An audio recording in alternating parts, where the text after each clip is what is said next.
Նախագծի թեմա՝ համաշխարհայնացման դրսևորումները Արտաշեսյան Հայաստանում։ Ղեկավար՝ Սեդա Շահնազարյան։ Նախագծի մասնակիցներ՝ Արշակունի Էդիտա, Գևորգյան Մոնիկա, Դեմիրճյան Էլիզա, Հակոբյան Դավիթ, Հակոբյան Աննա, Չարչյան Ինգա, Սիմոնյան Նարեկ։ Նախագծի նպատակը՝ բացահայտել, թե ինչ ձևերով է Արտաշեսյան շրջանի Հայաստանը միացել իր ժամանակի համաշխարհային գործընթացներին՝ տնտեսական, մշակութային, քաղաքական առումներով։ Մեզ ուղղորդող հարցերն են եղել. Պարզել ինչպիսի արտաքին առևտրային կապ ուներ Արտաշեսյան Հայաստանը, ինչ դեր ու նշանակություններ Արտաշատ քաղաքը տարածաշրջանի տնտեսական կյանքում, ինչպես էր հելենիստական մշակույթը ներթափանցում հայկական մշակույթ, ինչպես էր ձևավորվում արտաքին քաղաքականությունը համաշխարհային տերությունների ազդեցության ներքո, կարող ենք արդյոք Արտաշեսյան Հայաստանը համարել իր ժամանակի համաշխարհայնացման կենտրոններից մեկը։ Մարտահրավերը եղել է ցուցադրել, որ նույնիսկ հին ժամանակներում Հայաստանը մեկուսացած չէր, այլ մասնակցում էր համաշխարհային գործընթացներին, դառնալով մշակութային եւ տնտեսական կամուրջ արևելքի եւ արևմուտքի միջև, իսկ որպես վերջնարդյունք ստեղծել ենք հիերարխիայի բուրգ, որտեղ պատկերվում է պետական կառուցվածքը, այն կրկնօրինակվել է հելենիստական պետություններից, որը նույնպես գլոբալացման օրինակ է։ Նաեւ ստեղծել ենք քարտային խաղ, որտեղ ներկայացված է գլոբալացման դրական եւ բացասական կողմերը։ Իմ եւ իմ հաջորդների որոք եղել է գլոբալացում թե ոչ, բայց այս կարևոր հարցի պատասխանը թողնում եմ ձեզ 10-րդ դասարանի աշակերտներիս։ Ռուսների ազատ տեղաշարժը գլոբալացման հայտ է եկել 1970-ական թվականներից, սակայն 19-ից 20-րդ դարերում երկրների միջև տնտեսական եւ մշակութային կապը մեծացել էր, եւ գլոբալացումը լինում է հիմնականում 4 տեսակի։ Առաջինը՝ տնտեսական, միջազգային առևտուր, երկրորդը՝ մշակութային, ֆիլմեր, երաժշտություն, երրորդը՝ քաղաքական, միջազգային կազմակերպություններ եւ երկրների միջև կապը, չորրորդը՝ տեխնոլոգիական, տեխնոլոգիաների արագ տարածումը ողջ աշխարհում։ Գլոբալացումը, որպես ապրանքների, գաղափարների եւ տեխնոլոգիաների փոխանակման գործընթաց, հին աշխարհում արդեն գոյություն ուներ, թեև այն նման չէր ժամանակակից իմաստի։ Հին ժամանակաշրջանում, մոտ Քրիստոսից առաջ 4 հազարամյակում, մարդիկ իրար հետ կապ էին հաստատում պատերազմների, առևտրի, մշակույթների փոխանակման միջոցով։ Տնտեսական միջազգային առևտուր։ Հին ժամանակներում մարդկանց միջև առևտուրը կապ էր ստեղծում տարբեր քաղաքակրթությունների միջև։ Օրինակ, Միջագետքի, Եգիպտոսի, Հնդկաստանի եւ Չինաստանի միջև։ Քաղաքական եւ միջազգային կազմակերպություններ։ Նվաճող պետությունները ստեղծում էին դիվանագիտական եւ վարչական կապեր, կառավարելու իրենց հսկայական տարածքները։ Օրինակ, Աքեմենյան Փոքր Ասիայի կայսրության կառավարման համակարգը ներառեց տեղական կառավարիչների ճանապարհների եւ փոստային հաղորդակցության ստեղծումը։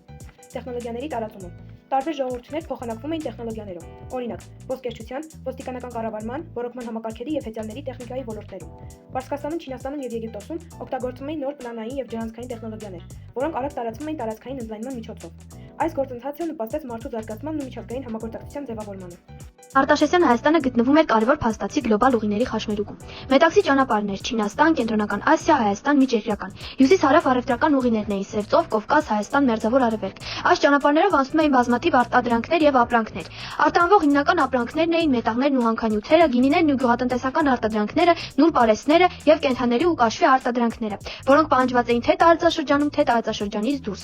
Ներմուծվում էին արտահանման ապրանքներ՝ արևելքից մետաքս, համեմունքներ, թանկարժեք քարեր, հունա-ռոմեական աշխարհից գիրք, գրվածք, արհեստի նմուշներ, զինտեխնիկա, Պարթևստանից զինվորական զիատեսակներ եւ հագուստներ։ Թագավորությունում օգտագործում էին մի շարք օտարական մետաղներ՝ ռոմեական, հելենիստական, պարթևական։ Դա ցույց է տալիս, որ Հայաստանը ներառված էր միջազգային ֆինանսական շրջանառության մեջ։ Այսպիսով կարող ենք ասել, որ Արտաշեսյան Հայաստանի տնտեսության գլոբալիզացված էր մի քանի ուղղություններով՝ միջազգային առևտուր, տարածաշրջանային շուկաների ինտեգրում, օտար ապրանքների ներմուծում, մշակութային եւ տեխնոլոգիական փոխանակում, արտաքին ազդեցության կառավարչական բարեփոխումներ։ Արքունի փողոտան ցփում է լուսով ու ձայներով, այստեղ խաչվում են առևտուրն ու փիլիսոփայական վեճերը, զինվորական շարվածքն ու արհեստավորի խիզախ քարը։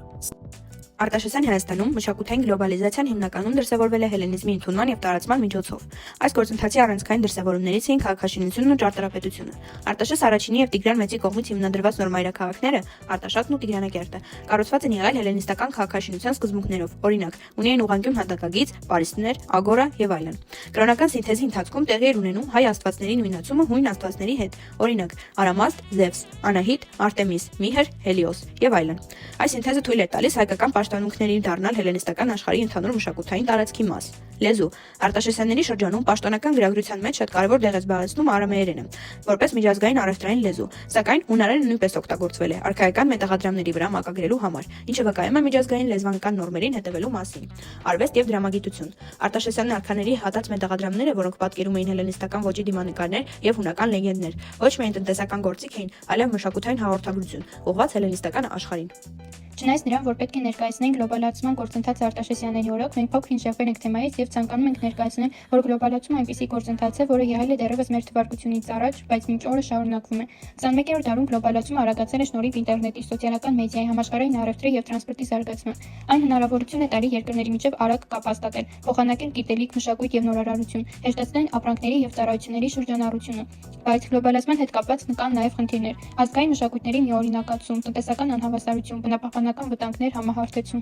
Երկիրը համագործակցում է տարբեր միջազգային կազմակերպությունների հետ ՄԱԿ, ԵՄ, ԱՊՀ։ Հայաստանը միացել է Բոլոնիայի գործընթացին 2005 թվականին։ Բոլոնիայի գործընթացը սկսվել է 1999 թվականին Եվրոպայում, նպատակ ունենալով միավորել բարձրագույն կրթական համակարգերը եւ հեշտացնել ուսանողների շարժունակությունը տարբեր երկրներում։ Շնորհակալ եմ ձեզ, սիրելի աշակերտներ։ Ձեր պարզ բացատրելու շնորհիվ ես հասկացա, որ Հայաստանը միշտ զարգացման ուղու վրա է եղել։